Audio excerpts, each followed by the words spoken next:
पुरुष जनन तंत्र।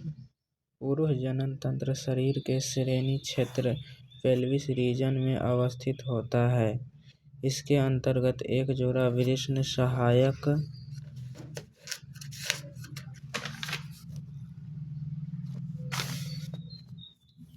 सहायक नलिकाओं के साथ साथ एक जोड़ी ग्रंथियां तथा बाह्य जननेंद्रिय शामिल होते हैं।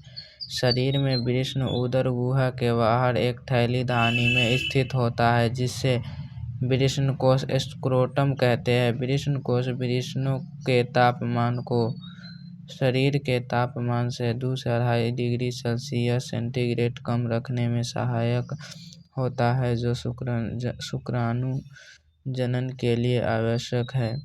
वयस्कों में प्रत्येक वृषण अंडाकार होता है, जिसकी लंबाई लगभग 4 से 5 सेंटीमीटर और चौड़ाई लगभग 2 से 3 सेंटीमीटर होता है। वृषण सघन आवरण से ढका रहता है।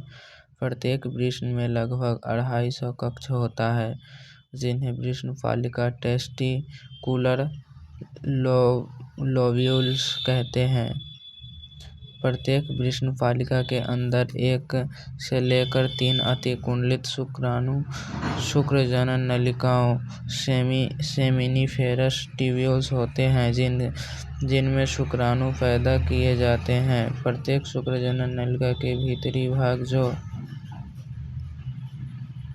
जो एक प्रकार की कोशिका से स्तरित होता है, जिन्हें नर जन्म कोशिका, शुक्राणु जनन, स्पर्मेटोगोनिया और स्टोली कोशिका कहते हैं। नर जन्म कोशिका अर्धसूत्रीय विभाजन या अर्धसूत्र जनन के फलस्वरूप शुक्राणुओं का निर्माण करती है, जबकि स्टोली कोशिका जन्म कोशिकाओं को पोषण प्रदान करती है। शुक्र जनन नलिका के बाहरी क्षेत्र को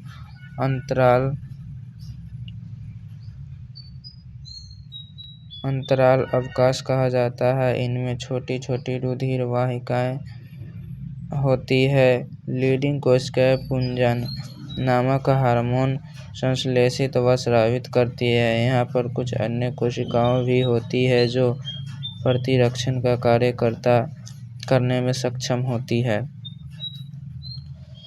अब नर जनन तंत्र का डायग्राम ये रहा।